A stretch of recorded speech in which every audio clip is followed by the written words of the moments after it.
Hi guys, welcome back to the channel. Today I've got two replays in the Swedish Tier 8 Tech Tree Heavy Tank, the Emil I. Now if you do like the video, as always, don't forget to like and subscribe down below, as it really does help out the channel. And yes, the Emil I. Someone did ask for a video on this tank quite a while ago, and we finally got round to it. If there is any Tech Tree tanks tiers 5 to 9 that you want to see, please don't be afraid to ask down in the comments of this video, because then I'll add them to the list of things to play, because I've been adding them since one of the other videos I did a couple of weeks ago, and I'll try and get to playing the tank. Because the thing is with me, for a lot of the Tech Tree tanks, is that if I really liked the Tech Tree tanks, I ended up 3-marking them, and therefore I never really play them anymore. And if they were tanks that I really disliked, I 3-marked them, so I never had to play them again, and so I don't play them anymore. And then there's the tanks in between that I just don't really play because I don't enjoy them, right? So I don't always get to the Tech Tree tanks as much, well, purely because I've ground through them all, and I have every single one except for the Swedish TDs. So, yeah, if there is any tiers 5 to 9 that you want, ask for them down below. I think the next one I should be doing is either the TNH TV Z51 as a video for a Tech Tree one, or the VKB. But anyway, I digress. Comment what you want to see down below. But yes, the Emil I. It's a tank that I did enjoy after 6.0. And the reason for that is because the gun actually felt usable. And the gun stopped derping for me. Because naturally, after 6.0, everything became super duper accurate. And accuracy didn't matter that you had 0.4 accuracy or something like that. You actually hit shots. Whereas pre 6.0, if you had 0.4 accuracy, it hit the floor more often than not, which would be frustrating. The accuracy on the gun actually got far better after 6.0, and it just made it more comfortable to play.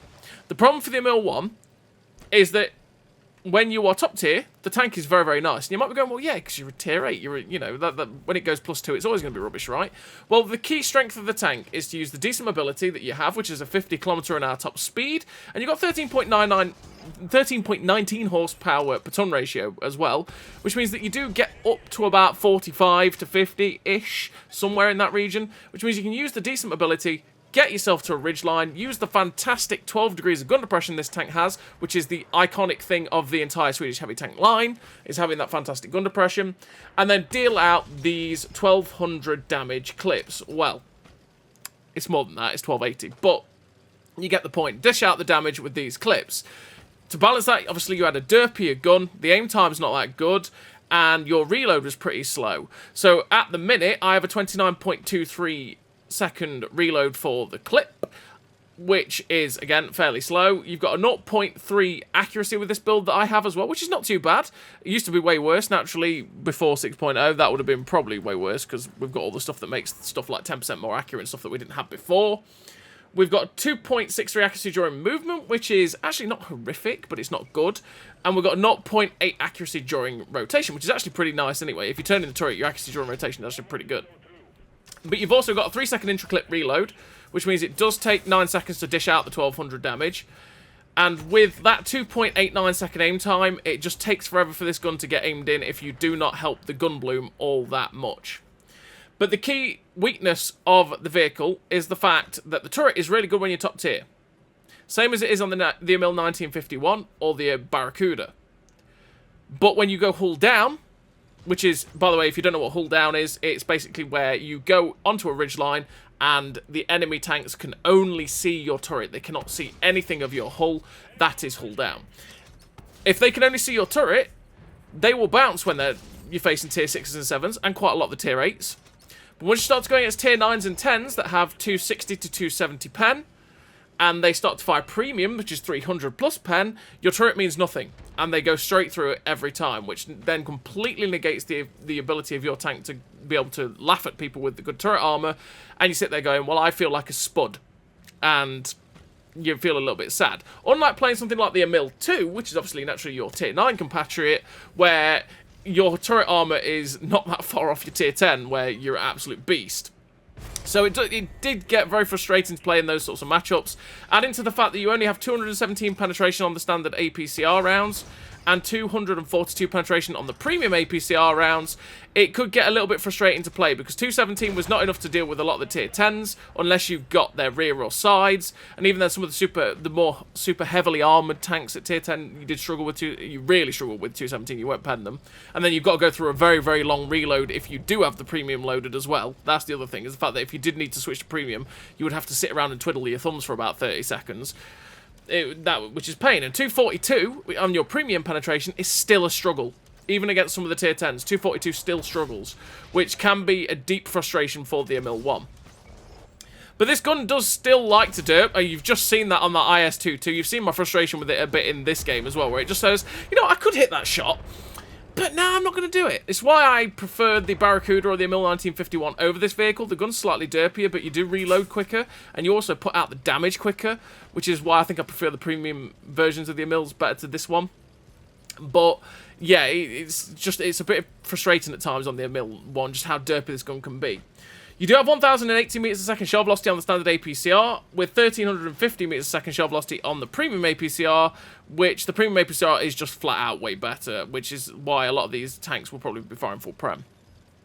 So what do I run in terms of a crew and equipment? I do run Born Leader, Rapid Reload, Sixth Sense, Situational Awareness, Steady Aim, Snapshot, Run and Gun, Track Mechanic, and Rapid Aim.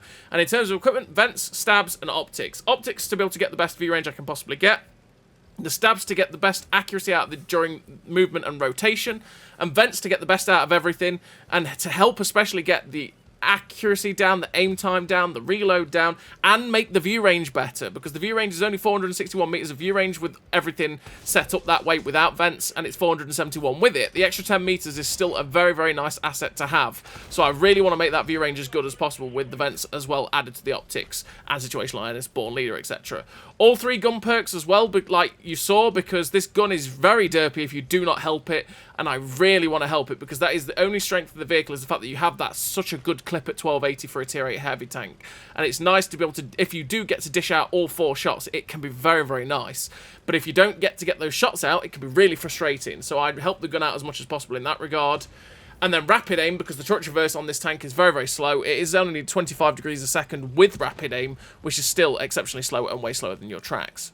There is plenty of ways you can set up the Emil one, though. You could run the traction system instead of vents. You could run, well, I'd run powertrain, actually, to be honest, instead of traction system. Or you could run the GLD to make the aim time better. It's down to you and how you want to play the vehicle. And as you saw with that first game, we ended with 4 kills, 4.5k damage, the ace tank of the Pascucci's, the high caliber, 1802 base XP. A really nice game there for the Emil 1 in a pretty damn good matchup. And I think that game, even though it was a pretty damn nice game with the ace tanker and that, you still saw a lot of the downsides of the Emil. We could have had, in that game, we could have had so much more. But the gun just kept deciding to say, nah. No, you know what? No, I'm not going to hit that shot. I'm just going to miss. Because, ha! You know, there's just the way it goes sometimes with the Emil 1. It can be a pretty damn frustrating tank to play with just the gun deciding to derp. I think what is frustrating about it is naturally it derps the shells. Obviously, it takes forever to aim at times. And trust me, it's way better than it used to be pre 6.0. But then you've also got to wait nearly 30 seconds for a reload, which can be pretty frustrating when you've missed the shots, right? And it can just add to the frustration of the vehicle. At least you're not as blind when you get this thing fully kitted out. Because if you do not kit it out for view range, you will have, like, very little view range. This thing having 360 meters of view range stock, or, you know, without any sort of crew or equipment setup, is just pure pain. It's just pure pain for the Emil 1.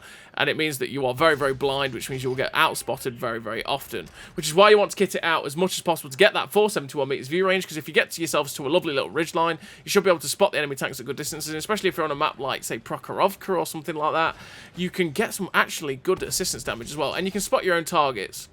Wow, that shot a minute ago, oh, that first shot whiffed the Progetto by a country mile, and the second shot, aimed at his lower plate, hit the upper plate and ricocheted.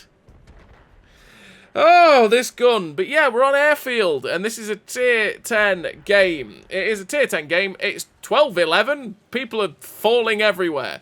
We're just waiting for the reload so that we can attack this IS-3, who was actually behind there. It wasn't an IS-3, there was another medium tank there as well that we were just trying to see, but we couldn't find him, or light tank, I should say.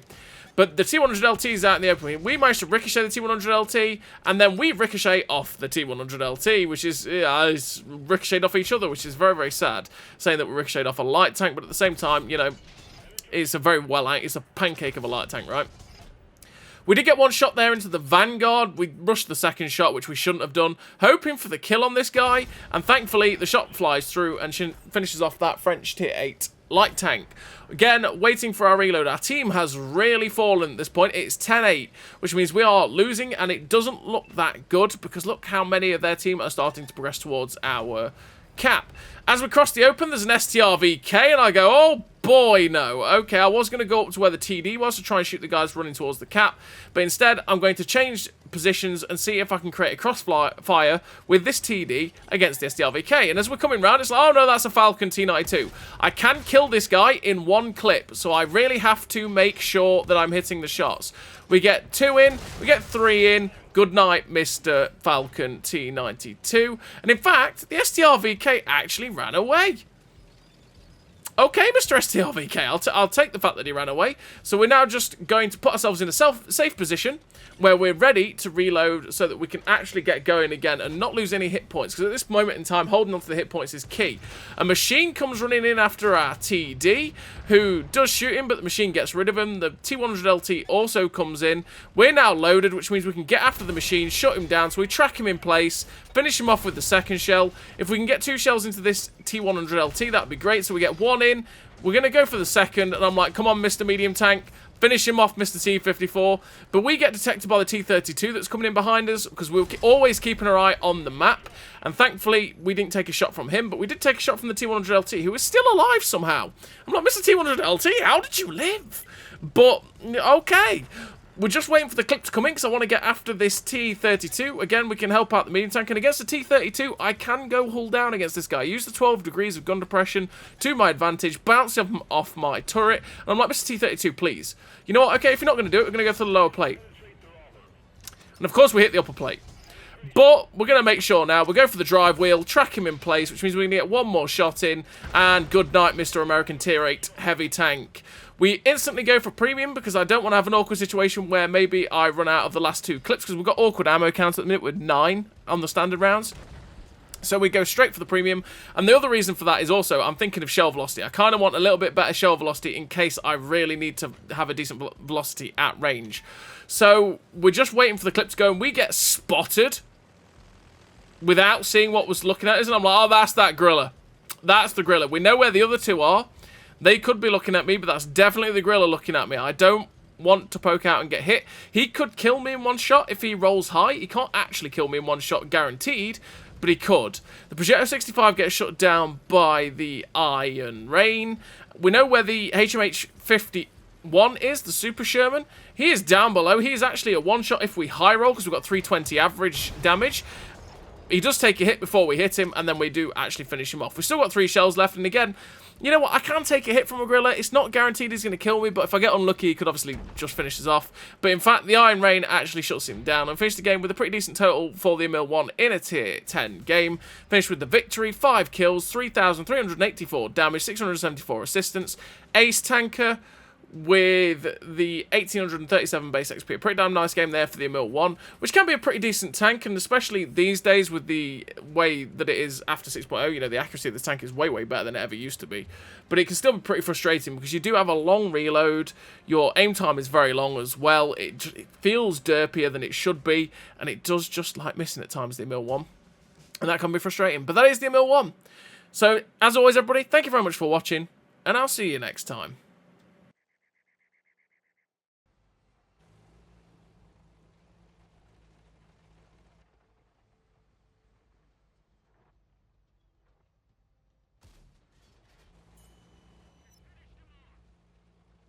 A great success.